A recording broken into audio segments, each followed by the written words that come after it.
the thing you need to understand is there's basically there's something called coordinated global monetary policy, which is done at the Bank of International Settlements, where all the central banks kind of coordinate policy. And basically what it seems to me is the quid pro quo is they're going to let Japan devalue their currency into the oblivion to give them an exporting advantage, dramatic exporting advantage, because they have basically no inflation on top of it, while they do quantitative tightening, they meaning the West, US, Europe, etc., and on the assumption that the Bank of Japan will pick up the slack. So we'll let you devalue your currency. We won't fight you on that with currency wars.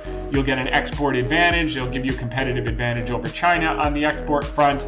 But you need to buy all of our bonds that we're dumping off of our balance sheet, which you can do because money is still free in Japan, and the spread on the carry trade to borrow at negative rates and buy at 10-year at what was 350 is now 3%. It's free money all day long. Same thing with Europe, buying Italian bonds, etc., etc., etc.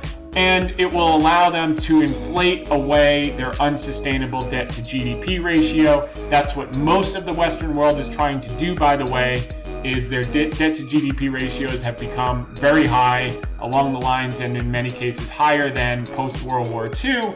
So the way that they did it in the 50s and 60s is they inflated that away with growth and higher than trend inflation.